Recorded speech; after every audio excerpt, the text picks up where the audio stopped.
Mordecai woke in darkness. He could sense he was in a strange place. His body screamed with a pain he had not felt in a long time. He slowly sat up in bed, but the room he was in was pitch black. He groaned as he swung his legs onto the floor. His feet hit cold, dry concrete. Where was he? He tried to remember how he could have gotten here. The last thing he remembered was being carried to a truck by Andre and Leland, with Rachel screaming at her dad to push it. He attempted to stand. He quickly became lightheaded and fell back onto the bed. He sat there for a few minutes, letting the vertigo pass. He tried again. This time he was able to stand without the vertigo, but his entire body screamed with every movement. His right knee, where he had been shot by Jimenez, was swollen. He moved very slowly, not just because it was virtually pitch black, but because his body wasn't allowing him to go any faster. He stretched out his arms as far as he could, which caused his body to scream even louder at him. He reached around in each direction in search of anything: a wall, a door, a light switch, a dresser, something so he could get his bearings. Feeling slightly stupid, he chuckled to himself. It's the future, of course. Lights on, he said. There was a slight beep acknowledging his command. The lights in the room lit up, but they were extremely faint, just enough to give him outlines to objects in the room. He could see the bed, a few pieces of furniture, and where the walls were, but no indication where the door was. He spoke out again in a very faint and raspy voice. Increase brightness. Again, another faint beep, and the lighting in the room increased by a good deal, but it wasn't blinding. It was just enough to start giving him more detail about the room he was in and where the door was. The room was quite Spartan, a small bed in the middle of it, with a nightstand, and there was a dresser, but nothing else. He started walking towards the door, and he reached it with a bit of difficulty. He took a moment to catch his breath, and he grabbed the handle and opened the door slowly. A brilliant light filled the room and his face. It was almost painful to his irises, which hadn't adjusted fast enough. He held his hand up to his eyes till the light was no longer blinding. He blinked several times and continued to squint. He saw a wide hallway and several doors along it to other rooms. He could hear faint voices, but wasn't able to tell where they were or where they were coming from, or who any of them were. He took a few steps out into the hall, using the wall to his right as support. He was wearing his pants. He could feel and see bandages all over his chest and neck, and he could feel his right knee was wrapped up. He continued to walk down the hall, a few steps at a time. Every few feet, he stopped to catch his breath. It was exhausting. He felt he might collapse before he made it to the next room, which was only a few meters away. But after a few minutes, and with great effort, he made it there. He looked in. It was an empty room. Nothing was in it. Well, damn, he said under his breath. He continued down the hall. After a few more meters, he leaned against the wall hard. He could feel sweat rolling down his face and body. He wasn't sure if he could make it any further. He yelled out, "Hello, anyone," he said in a very raspy and low voice. He wasn't sure if any of the voices he heard could hear him. His voice was so weak and faint. He yelled out again, "Hello, anyone." It wasn't much louder than before. He began to bang against the wall, but the wall itself was concrete, so it wasn't very loud. He yelled out again, "Hello, anyone there?" He leaned against the wall. He was drenched in sweat, and it was beginning to feel as if he would pass out any moment. He slid down the wall onto the floor. In a very faint and raspy voice, he spoke out again, "Hello, anyone?" He was beginning to fade, but he thought he heard a change in the voices and footsteps coming down the hall. He forced himself to open his eyes and look down the hall. He saw shadows coming towards the intersection of the hall. Then a man and a woman appeared. "Dad!" Aiden yelled out as he saw Mordecai down on the ground. He ran to him and knelt down beside him. "Dad, you shouldn't be out of bed." The woman came up beside him shortly after. It was Rachel. "You are a damn fool," she said. She knelt down beside him. "Aiden, help me get him up." Rachel put her arms under Mordecai's left arm. Aiden did the same with his right, and together they helped get him to his feet. "Take me to Leland," Mordecai said. "Like hell, Kai," Rachel replied. "I'm taking you straight back to your room." He tried to resist and get them to turn back, but they held on strong. "Stop it," Rachel said. "I will drag you back to your bed by your hair if you don't stop it." "God damn it, take me to your father. I'm your uncle," he said. Yeah, she replied. Right now, you are someone who absorbed enough radiation to heat up an entire gas station stock of frozen burritos. Now stop it. I'm taking you back to bed. He struggled a bit and changed tactics. Aiden, take me to your uncle now. Aiden looked at him and then at Rachel. Ray, maybe? Shut up, Aiden, she said. Get some balls, stand up to him. He's going back to bed. Ray, Aiden said, with a bit of shock in his voice. Shut up, Aiden. If you aren't going to help, go back to your mother, she said. Aiden looked at her for a moment, hesitation in his face. Well, she said impatiently. Fine, Aiden said. Dad, listen, you need your rest. Mom says so. Mordecai gave up resisting. He was exhausted. He didn't have it in him to continue. All right, he said slowly in a low, raspy voice. They helped him back to his room and back into bed. Rachel put the blankets back on him and adjusted his pillow. She snapped her fingers at him. Kai, you thirsty? Hungry? I'm not a dog, he said warily. If you were, I'd like you better, she shot back at him. Well?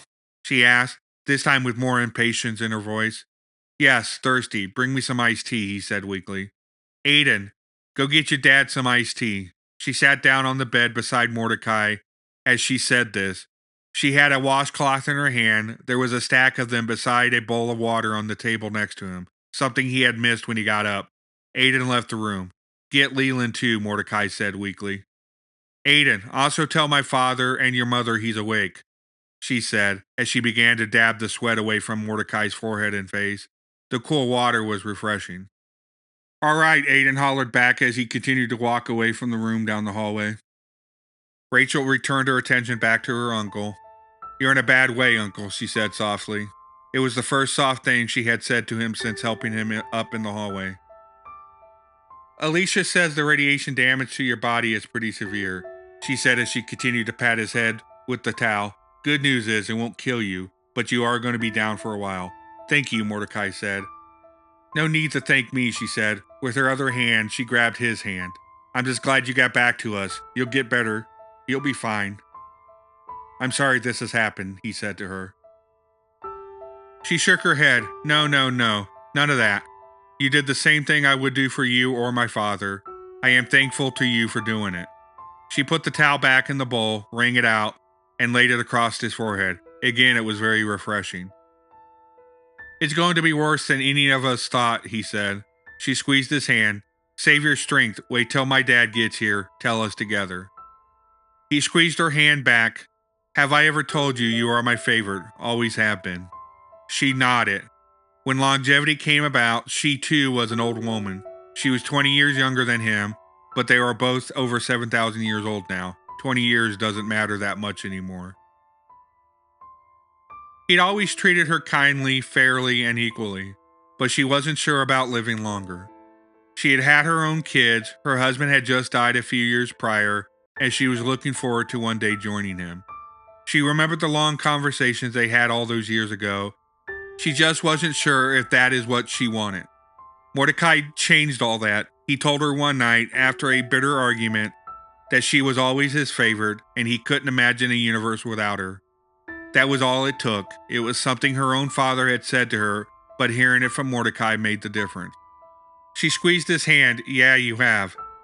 He smiled. I'm glad to know that I'm at least in your top 5 list of favorite uncles.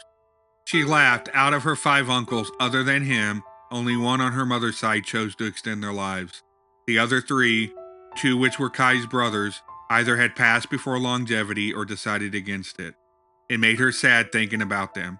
I only ever had the 5, she replied, her voice filled with a bit of sorrow, for the uncles that didn't join them or couldn't. Mordecai softly chuckled. See, I have a good chance then of being in the top 5. I like those odds. She laughed at him, and a tear rolled down her face. Mordecai saw this and wiped it away. Don't cry, baby girl. There is nothing to be sad about. It's been a good journey, has it not? We've done some pretty wild things over the years, haven't we? I have no regrets. I hope you don't either. She let her head come down to rest in the hand that wiped away the tears. Yes, some wild things, and no regrets. As you often say, we have lived the greatest story never told. That's right, he said softly, and this is just the first chapter. Soon we'll start a new chapter that will make chapter 1 Read like stereo instructions. She giggled again. Mordecai could almost see the little 5-year-old girl again in a floral dress and pigtails, with a beaming smile before him. She shifted and lay down on him and put her arms around him. I'm going to hold you to that promise. He put his arm around her. I'd expect nothing less. She hugged him for a moment longer, then sat back up and lightly punched him in the arm. That's if you don't get your dumb ass killed first. He smiled as wide as he could. There she is, he said faintly. There's my little savage. Don't worry, my little savage. It's going to take a lot more than a few shots from a pop gun to take me out. I plan on being around till the end of time itself. She smiled back at him and wiped her face of any remaining tears. There he is, my very arrogant asshole uncle. She tapped his arm lightly with her fist again. I'd hope you are strong enough not to let a stupid little girl with a pop gun kill you. His smile faded a bit, but he kept it up for her. Jimenez was a lot worse than a stupid little girl with a pop gun. She was a religious fanatic with an extremely powerful army, and he had her complete and undivided attention. He's definitely at the very top of her list if she has one. Colonel Lucia Jimenez laid in her bed in her personal quarters. Her back was broken in 2 places, most of her ribs broken or cracked. Her left lung had exploded. There were many other internal injuries and bleeding from the blast he hit her with, not to mention all the skin and hair on the left side of her face had melted off when he escaped. He had done a number on her, the closest anyone in 1,000 years has come to killing her, including an ex-husband from her first life who did his best. She looked up at the ceiling. She wasn't mad. She was kind of impressed. Her body would heal. It would take a while. Their medicine was quite advanced, but not as advanced as the Ladronans. Quite conveniently, shortly after the attacks, all the Ladrana doctors and medical staff in their employ had disappeared, taking all their medical technology with them. She had given an order to go out to all the outposts at each town on this world to round up anything and everything they could. She didn't just limit it to medical technology, but food, goods, resources, anything they could get their hands on. This was going to be a war of attrition, and this was a war she would win. Not only did he almost kill her, he injured her assistant, Lieutenant Jordan.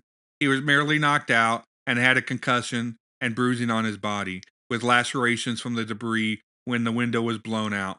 However, he did kill 10 of her patrol guards, not just killed them, but removed their essence from existence. One of her research scientists said it was a bomb like they had never seen before. It was some sort of short lived, extremely high energy blast.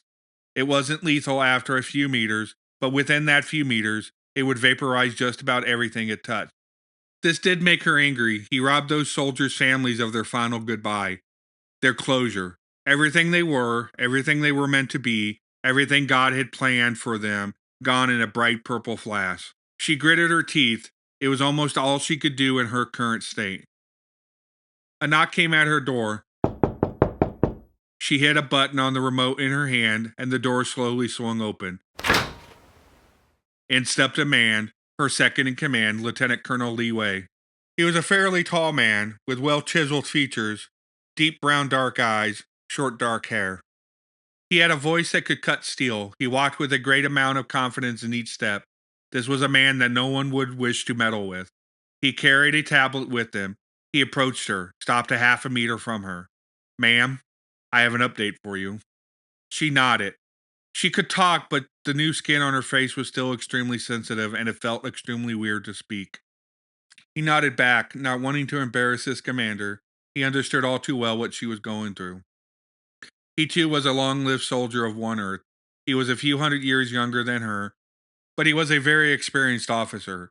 He was just as dedicated to the mission of One Earth as she, and just as dedicated to his fate.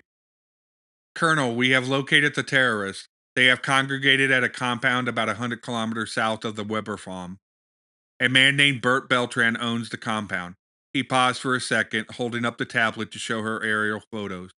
It was rather large. There was at least 10 buildings visible. A note at the bottom of the picture suggested a scan from orbit, indicating that the structure went underground.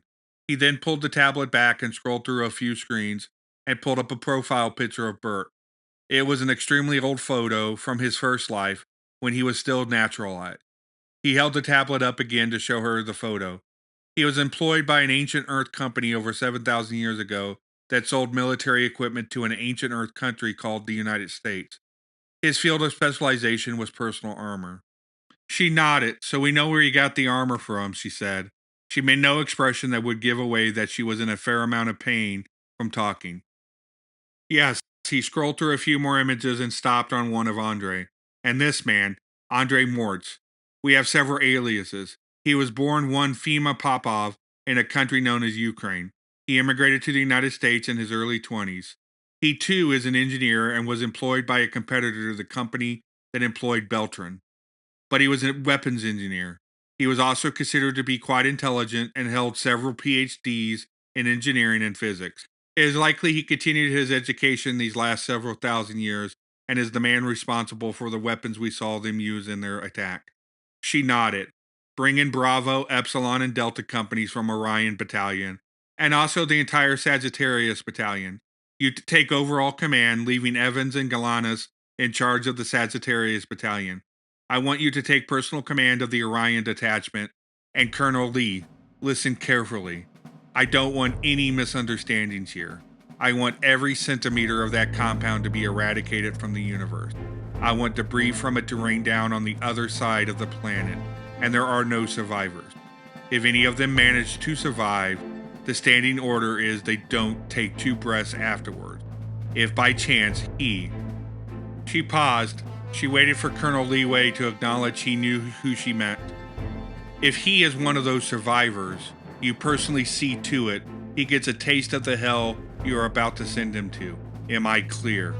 There was no sign of hesitation in Colonel Leeway's demeanor or voice. Crystal, he replied.